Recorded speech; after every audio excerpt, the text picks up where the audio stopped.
welcome back to my channel. My name is Brittany Bundles, and today what I really want to talk about is churn in salons. So, a lot of people feel this way. Why can't I keep my salon staffed? Why is it so hard for me to find good people? Why is it so hard for me to keep those good people? It seems like I'm constantly always going through this process of rehiring and, finding new talent. And I'm tired of it. What's wrong with me? What's wrong with my salon? Why can't I keep good talent? And so I'm going to be talking about that in this video. I'm going to be sharing some of my experiences from running a salon and also hiring staff in a salon and losing staff in a salon and just, different things like that. So if you are interested, be sure to give this video a big thumbs up. Please make sure that you are subscribed, and let's get right into the video. So the first thing that I want to say is the feeling of confusion and frustration when you are operating any type of business is completely normal. I remember when I was hiring for my salon, I was super excited because I thought it was going to be a exciting and fun process. And although there were, exciting and fun moments during the hiring process, I can also remember there were times that I was very frustrated. If you've been following me for a while, then you probably have seen some of those videos where I was coming from my salon talking about how I was stood up from, people that applied for the position that were supposed to come, that just didn't come, no call, no show. And I was really just talking about how I can't understand why others don't respect other people's time. And I was just venting, and it wasn't really that positive. And so I think I deleted the video just because I didn't want it just gave me the wrong feeling. It was definitely marking a moment in my salon journey, but I never want to give off negative vibes. And I was kind of conflicted because I'm like, I do want to be completely transparent, but I also like to be transparent in a way that's going to help someone else out. And so I really don't feel like I was giving any added value to the video. I felt like it was just purely venting. And so I just decided at that moment to take the video down. So if you saw it, you saw it. If you didn't, then you didn't. But during that video, I expressed some of my frustrations, like I mentioned, with the hiring process of my salon. First of all, the hiring process of any business is never really easy. It's never really easy. And I thought that it would be. I'm like, okay, a lot of people are looking for employment opportunities. There's a lot of stylists out there. Okay, of course, they're going to apply. And the problem wasn't getting people to apply, because I got lots of inquiries and lots of applications back from Indeed. I got lots of inquiries from Facebook. I got lots of inquiries from posts that I put on Snapchat and also Instagram. I also got people that walked in for interviews. But the problem was really finding people that I felt were a good fit for the salon. Also, being on Indeed for Indeed for employers, the hiring process, you are able to see other salons that are hiring too. So something that kind of stuck in my mind is I was feeling a little discouraged because I'm like, okay, this salon offers this and that. Okay, I'm not offering this and that. And this salon offers this. I'm not offering this. And some salons would offer way more benefits than I would offer. And some salons were offering less than what I would offer. So what I really had to learn to do was to center myself and really focus on the value that I'm going to be providing and sell in my interviews on that. A lot of times when we do interview process, or when we're going through interviewing people for our establishment, I think a lot of us forget that it's also an opportunity for us to sell ourselves and our business in the interview as well, just as it is their opportunity to sell themselves to us. We still have to explain the benefits of them working with us. So I just wanted to get that out before I started the video, and ultimately say you're not alone if you feel like, what is the problem with this? Like, why can't I keep stylists in my salon? The first thing that I want to go over is always have a continuous hiring process. Like I mentioned before, I don't care what industry you're in. One thing that is constant is change. People are not going to stay with your business all the time. I know our business is our baby, and so we're like, how could you just leave? How can you just not show up without calling me? How can you just do this? But a lot of people look at it just as another job. Some people don't even look at working in a salon as their career. And believe me when I say that, some people are licensed, have gone to school, they've practiced, styling hair, but they don't really have a passion for it. There's a lot of people that have degrees and licenses in an area that they don't care for. And you can tell. Just because you have a degree or a license in a certain area doesn't mean that you have a passion for it. And I had to learn that the hard way. That not everyone, like I said, that applies, that is licensed, is going to be as committed as you will. They're not. Some of them will, but some of them won't, and you have to know that. So always have a continuous hiring process. Don't take that Indeed job hiring, or I don't even want to say you have to use Indeed, but I was using Indeed for a good bulk of the applications that I was getting in. And so I wouldn't necessarily stop filtering in applications and more interested candidates once I felt like I was staffed. I would keep that as a continuous, okay, yes, even though our stations are filled, I may hire someone and say, okay, you're going to be on call if you're open to that, or we may do a part-time option, or, I would try to figure out some way to still ease them in, just in case someone else decides to go. You'll always have a full salon. So that's my first tip, to always have a continuous hiring process. Because I remember when I had a good amount of people at my salon, I think I had 4, 5, 6, 7. I had about 7 or 8 booths available, and it was a huge salon space. If you want to see what my salon space looked like, then check out some of my older videos, because I have them there. But it was a huge space, so everyone had like their own like booth in their own area. I love the way that it was set up, but like I said, I never got the full 7 or 8. I think the most that I had was 4 or 5. It was either 4 or 5 stylists. And at that point, I'm like, okay, cool. If we add more people, we add more people. If we don't, we're still good. And I took down my Indeed account for employers, so I was no longer getting in applications. I took down the hiring signs. I was like, we're done. And that was one of my biggest mistakes, because I left myself vulnerable to pretty much being short-staffed again. All it took was 1 person or 2 people to leave, and then I'm like, whoa, I'm down. So keep in mind that you always want to have that continuous hiring process. Look at Indeed. Indeed for employers is not free. At least it wasn't free when I was using it. I haven't used it in a while, so I'm not sure if their new pricing or anything like that, but I paid a good amount per month to have that service. But you can also do things that are free, like keep a hiring sign in your window, or keep looking and recruiting for new talent. I'll make another video on how I was able to recruit new talent. I even had people coming from smaller cities around my city to apply. And at this point, I wasn't just relying strictly on Indeed for employers. I was using different services and options. So if you want a video on that, I'll be more than happy to make a video on that too. The next tip that I have is explain the value of working in your shop. So one of the common questions that I would get from stylists, when I would be in the interviewing process, a lot of people would say, well, I enjoy working from home. When I come to your shop, am I going to just get a lot of walk-ins so that I can build up my clientele? For me, I like to be very transparent. I definitely believe that a benefit of being in a salon is exposing you to more clientele, but let's not get it confused. I never recommend for anyone to go into a salon, especially a startup salon. Like for me, my salon was a startup. I don't have multiple salon locations. My salon name wasn't just ringing everywhere. Yes, I've had my company name, which is Bad Chick Hair. I've had my company name for years, but the salon portion was completely new. So in any startup business, it takes time to generate just to generate business. It takes time for customers to get familiar with you, your staff, feel comfortable enough to go to you, feel comfortable enough to refer people to you. That all takes time. That's not different that's the same any place. Yes, depending on your location and depending on your name, some people may have better success than others, but a startup business is just what it sounds like. It's a startup. So if you are going into a startup business, I wouldn't rely on strictly getting walk-ins, because even if someone walks in, there's no guarantee that walk-in is going to go to you. Just being honest. And I like to be completely transparent, and that's how I was in my salon. I was just completely honest and transparent. So if we get a walk-in, just being realistic, there's other stylists in here too. I have to be fair. And yes, during our salon process, we kind of made like a process where we were able to distribute the walk-ins accordingly so that it was fair. But if someone walks in and they request, I want my hair done by her, she's technically a walk-in, but they're requesting someone else. Or a lot of times we'll have walk-ins and everyone will be busy.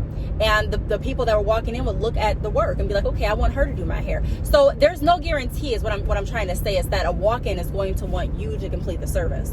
So just relying strictly on walk-ins to build your clientele, I wouldn't recommend. Like I said before, yes, I do think that that's a benefit of being in a salon, because you are going to be exposed to more potential clients, and you are going to be able to build your book of business. However, that's not I really don't recommend just relying strictly on walk-ins. And so what I would do is I would, in the interviews, explain the value of being in a salon. There's a lot of people that don't feel comfortable going to someone's home to get their hair done. Some people do, some people don't. But there's a lot of people that don't. For me, I don't feel comfortable necessarily going to everyone's home to get my hair done. I feel more comfortable in a salon. That's just my personal preference. And there's a lot of people that feel that way too.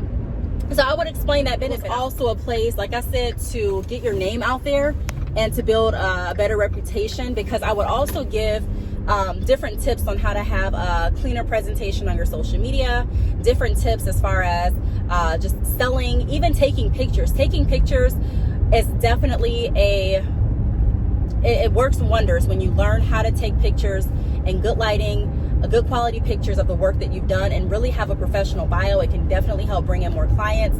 And then we also had a Instagram page and a website for our stylists. So if you didn't have so many pictures through your portfolio, you could still give them our salon portfolio, and they can take a look at all of the work that you've done through the salon. So not only are they looking at your work, but they're looking at the overall work of the salon. So it really helps to build that professional image. It really helps to kind of get your name out there and get you connected with more people that are in your industry. It really helps with having a place that's accessible and ready for you to go ahead and do your work. And so there's so many added benefits to working in a salon, and I would really go over the benefits of working in the salon.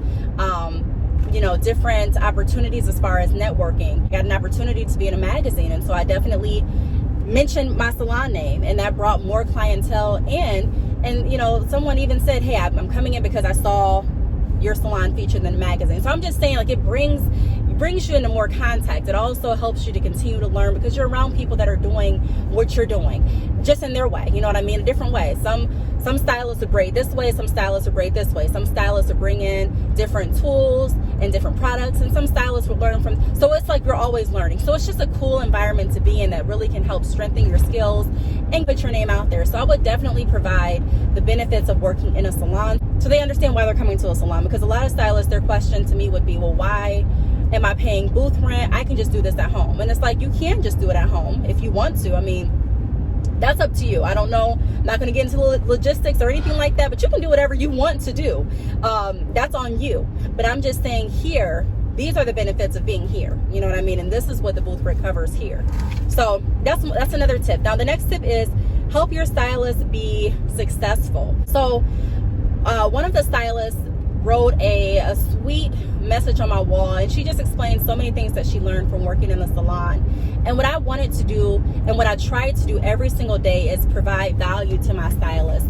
So show them different ways, or bring up different ways that could definitely increase the traffic for the salon, and that could also help them with their business. Because ultimately, although you're working for the salon, you're still your business. You know what I mean? And you still want to make sure that you're doing everything that you can do to bring more clients to you.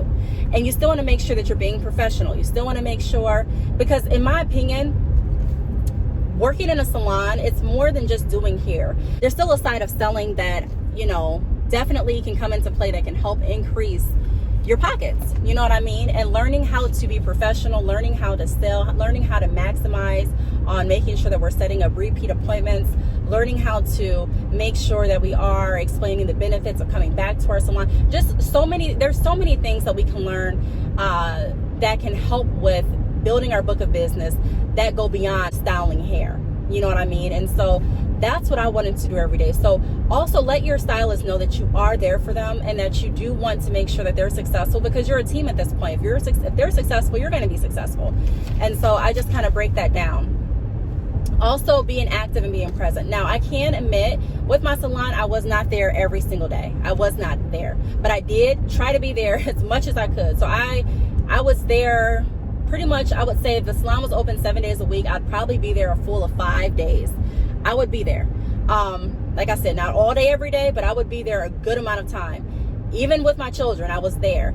And so being present, letting your stylist know that you care about the business just as much as they do. And if you can't be there, then having another manager in your spot or someone else that can be there that can still kind of oversee the shop while they're focused on their clients and getting clientele is really, really beneficial, because at that point they know that they have someone that's for them. They know that you do care about the shop. You know what I mean? Because there are some people that literally will open a salon and just never be there. You won't ever see them. And you'll be like, well, who is the owner? So I made sure that I was there as much as I could be. And if I would be present, you know what I mean? Like as much as I could, I would be there. And if you can't be there, then hire someone that can be there the majority of the time that you're not there, just so that everything runs smooth. So it's either me there or my manager. You know, I always wanted them to know that I really care. You know what I mean? I care just as much as they are. If they're going to be here putting in their time, then I am too. We may not be doing the same things because we have different roles, and you know, I have to do different things to generate and keep the business moving and going, but I'm still here with you. So I think that's really, really important to know. The next tip that I have is keep an eye out for unnecessary drama. Let me say this, and I know a lot of people, you know, I hate talking about drama. I hate talking about things that, you know, aren't necessarily positive, but I just have to be transparent. Working in a salon, working in any business, there's going to be some type of drama, period. You know what I mean? And, you know, depending on where you're at, depending on the people that you hire, the drama levels can be different. But when I say drama, I mean issues. Like there's always going to be some type of issue in a business. There's not one business that is just ran consistently smooth with a group of people without any issues that I know of. Like every business is going to have, even a 9-to-5 corporation that's been around for years will still have some type of issues. And so keep an eye out on the unnecessary drama. I would always get phone calls, or I would get emails, or not emails, but I would get text messages or phone calls from people like, such and such said this about you, such and such said this about such and such feels that, and it would just be unnecessary drama. And really having one person that's really dissatisfied or really just not happy with either their career, with the salon, with it's something personal in their life, and they're letting it come into the place of business, can really throw off everyone's mentality. It's kind of like when you're around someone that's smiling, you automatically kind of smile. And when you're around someone that's in a bad mood, if you're not at the point to kind of pick yourself above that, but you may start to mimic how they feel. You know, you may start to pick up on some of their bad vibes, and it may just manifest. And so some occasions that happen, you know, and I'm like, what happened? When I was here, everything was so positive. I literally left for a night and I'm back. What happened? So keep an eye out for unnecessary drama and start to pinpoint where the drama is. I remember knowing that there was a certain issue with one of my stylists, and a lot of people would say, you know, hey, when she's here, the vibe would just be completely off and the customers would be turned off and nothing's really positive when this person's here. And I was just so scared of letting that person go, because I'm like, if I let this person go, I'm down to like 1 or 2 more stylists, or I'm down to like 1 more stylist full time. And I was just so nervous. So I kept the stylist that was toxic there just because I felt like I didn't have any other options. And that was a poor decision on my part, because although I kept my stylist there, it still was the wrong person. So it was affecting the whole salon. If I could go back, I would definitely have changed that sooner. I ended up changing it, but I let it go on for too long. So I'm just saying, keep an eye out for unnecessary drama, and don't feel like you have to keep someone because you don't have anyone else. That's why you always want to keep a continuous hiring process, so that you don't feel like you have to keep anyone, because sometimes people start to treat you different and the job different too if they feel like you need them. If they feel like they're the only one in getting the appointments, if they feel like they're the only one in that's the most skilled and this and that, a lot of times, you know, not everyone, but it can go to their head and they can start saying, well, you need me, you know what I mean? And they'll kind of have that attitude. You need me more than I need you, so this is how it's gonna work. And you're like, no, we need each other. We have to have a good attitude. So don't ever feel like you have to keep anyone. And then the last tip that I have is, don't be afraid of voicing your opinion. Stylists will come and go, but your brand lasts. I hate to say it that way, but this is the truth. I really enjoyed working with my stylist. I enjoyed the salon portion, some parts of the salon portion. I'm not going to say I enjoyed the whole trip, because I did not, but some parts I did enjoy. I'm just saying that your brand is going to last. You know what I mean? Like, even after my salon, I still operate under my name, which is Bad Chick Hair, my business name. that lasts. So you want to be very cautious of who you let come in and who you let be the face of your brand, because I'm like, I built up this name before I opened my salon, and even if I decide to close the salon, I'm still going to use this name. And so this name is going to follow me. The stylists may come and go, which they will come and go. A lot of stylists jump from different shop to different shop. But you may notice that with any salon, it's really rare to find those specific stylists that just stay at that one salon for years and years and years. You may find it here and there, but typically a lot of salon stylists move. They move, you know what I mean? And I thought it was something that just happened in my salon, but then I started looking at other salons and I saw that was a pattern. A lot of people will bounce from salon to salon. That's just, that I don't want to say is normal, but it can be a normal, experience, especially in the salon industry. I'm just saying that voice your opinion. Some nights we would have meetings, and I would really have meetings because I wanted to understand how the stylist felt, and I also wanted them to understand how I felt. When you are working in a business, your perspectives can be different, especially when you are in charge of running a whole salon, so you have everyone's issues on your mind. You're worried about keeping the lights on. You're worried about, okay, did we make enough to be able to pay for another month at this salon, at this shop? Did we make sure that all of our clients are taken care of? Did I respond back to all of the inquiries? You're worried about all of this. Are we going to be in the paper or the newspaper or the magazine next month? Am I making sure that I'm staying on top of events so that I can get us in as many events as we can? Are we doing a back to school bash? Do we have all the, I'm just kind of going through some of the things that I was worried about. Do we have all of the, are we getting materials in for the back to school bash? Do I need to do more advertising? How are we getting our clientele in the shop? Are we posting constantly on our social medias? Are we posting, properly? Are our pictures high quality? Is everything running okay with our social media accounts? Every single thing. That I contact the landlord back and let them know the issues that we're having with the sink or the toilet or the door. There's just so much. And so my perspective is going to be completely different than someone that comes in and they're styling hair, because they have their own things that they're worrying about too. But I wanted to just have like an open floor conversation where we just went back and forth.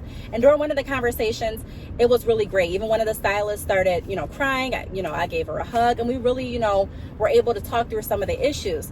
But my whole thing is, for so long when I first initially opened the salon, I was nervous to voice my opinions just because I didn't want anyone to think that I was trying to be like a stern boss. I didn't want anyone to think that I was trying to just be a know-it-all. I didn't want anyone to get the wrong impression. I was just worried about so many things, and I didn't want anyone to want to leave, and I was just trying to make everyone happy. And some things I would just kind of let slide because I'm like, it's probably not the best time to say it. So pretty much voicing your opinion. Definitely, I'm not saying that you have to micromanage or anything like that, but just making sure that your vision is clear. You owe yourself that, because like I said, this is your brand. This is your brand. And even if someone gets upset with the request that you have, ultimately it's going to boil back on you. Your stylist can leave anytime. You know what I mean? Like, they can leave today or tomorrow, but you're left with your salon. You're left with that name. That name's going to follow you, not necessarily your stylist. So don't be afraid to voice how you feel and to really stand firm on how you want your salon to run. So that's really what I have to go over. I know this was a lot in the video, but I really wanted to just let everyone know that it's not uncommon to have churn with your stylist at the salon. It doesn't mean that you're necessarily doing anything wrong, but these are some tips that can help keep stylists there longer, in my opinion. And with the last tip of voicing your opinion, a lot of people will respect the fact that you're being upfront and you're just explaining your expectations, versus if you're just quiet and you're kind of letting everything run how it is. A lot of people like order, especially when they are in professionalism, especially when they are paying booth rent, when they're paying to get outside of their home and go work in an establishment. A lot of stylists are looking for professionalism and order. And so there may be those few that aren't really looking for professionalism and order, but you don't want to neglect the other ones that are by not voicing your opinion and by not setting the expectations and guidelines of your salon. So I really hope that this video helped. If you have any questions, feel free to leave them down below. Thank you so much for watching, and I will see you all in my next video. Bye.